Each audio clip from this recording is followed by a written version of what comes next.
केंद्र सरकार द्वारा पेट्रोल डीजल की कीमतों में कटौती करने से भाजपाई काफी खुश हैं। पेट्रोल डीजल की लगातार बढ़ती कीमतों को लेकर पिछले कुछ समय से विपक्षी दलों के केंद्र सरकार के खिलाफ आक्रामक तेवर के आगे भाजपाई चुप रहे थे, पर अब इन्हें भी कांग्रेस को घेरने का मौका मिल गया है।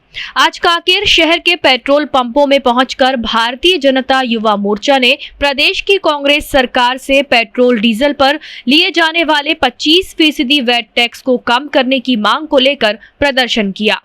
भारतीय जनता युवा मोर्चा के जिला अध्यक्ष ने प्रदर्शन के दौरान मीडिया से चर्चा में कहा कि केंद्र की भाजपा के नेतृत्व वाली राज्य सरकार ने प्रति लीटर पेट्रोल की कीमत में 5 रुपए और डीजल की कीमत में 10 रुपए की कमी कर दी है। केंद्र सरकार के इस फैसले से लोगों को काफी राहत मिली है। भाजपा शासित राज्य सरकारों ने भी अपने अपने राज्यों में वैट टैक्स में कटौती करने राहत की सीमा बढ़ाई है। दूसरी ओर यहां छत्तीसगढ़ में कांग्रेस की सरकार ने प्रदेश की जनता को राहत देने अब तक कोई कदम नहीं उठाया है। सरकार को बताना चाहिए कि वो किस मुहूर्त का इंतजार कर रही है, या फिर उसकी जनता को राहत देने की नीयत ही नहीं है। प्रदेश में सरकार पेट्रोल डीजल पर 50% वैट टैक्स वसूल रही है। इसके अतिरिक्त भी इन दोनों उत्पादों पर प्रति लीटर क्रमशः 2 और 1 रुपए अतिरिक्त लिया जा रहा है, जिसका सीधा असर जनता के जेब पर महंगाई के रूप में पड़ रहा है। छत्तीसगढ़ की कांग्रेस सरकार को जनता के हित में कार्य करने का ढोंग दिखाना छोड़कर तत्काल वैट टैक्स कम करना चाहिए। प्रदेश सरकार अपना करीब 3 साल का कार्यकाल केंद्र सरकार पर केवल आरोप प्रत्यारोप की राजनीति कर निकाल चुकी है।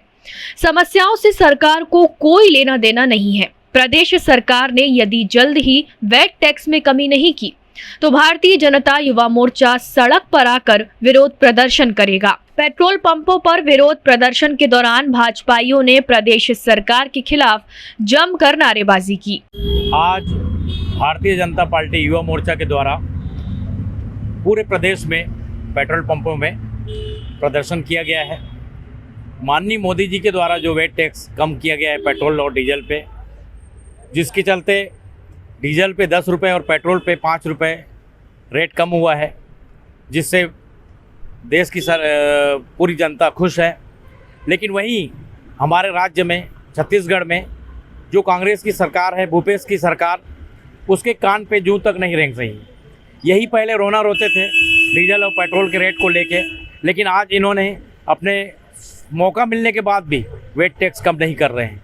अगर ये वैट टैक्स कम नहीं किए तो भारतीय जनता पार्टी के द्वारा यही आंदोलन चलता रहेगा। माननीय प्रधानमंत्री नरेंद्र मोदी जी ने दीपावली के शुभ अवसर पर पेट्रोल और डीजल पे वैट टैक्स करते हुए 10 रुपये डीजल पे 5 रुपये पेट्रोल पे वैट टैक्स कम किए। और जहाँ जहाँ हमारे भारतीय जनता पार्टी की सरकार है, वो सरकार भी वैट टैक्स कम किए। तो लगभग जहाँ जहाँ सरकारें 12 रुपये 15 रुपये प्रति लीटर डीजल पेट्रोल में रेट कम हुई है और जनता से भार कम हुआ है। किंतु भूपेश की सरकार, कांग्रेस की सरकार वैट टैक्स कम करने का नाम नहीं ले रही है। यहाँ भी महंगाई बढ़ा हुआ है डीजल पेट्रोल में और लोगों को राहत मिले, इसलिए प्रधानमंत्री जी ने वैट टैक्स कम किया है। युवा मोर्चा मांग करती है कि वैट टैक्स यहाँ भी भूपेश सरकार कम करे और लोगों को राहत मिले। इसे लेकर युवा मोर्चा के द्वारा आज यहाँ भूपेश बघेल को जगाने का कार्यक्रम किया गया और लगातार यह कार्यक्रम पूरे प्रदेश में चलते रहेगा जब तक भूपेश सरकार पेट्रोल और डीजल में वैट टैक्स कम नहीं करेगी। लगातार कार्यक्रम करेगी, भूपेश बघेल को जगाने के लिए कार्यक्रम करेगी। कैसे भी करके उनको वैट टैक्स कम कराया जाएगा, जबकि जनता का भार कम हो, महंगाई कम हो। टाइम 8 छत्तीसगढ़ के लिए कांकेर से प्रवीण उइके की रिपोर्ट।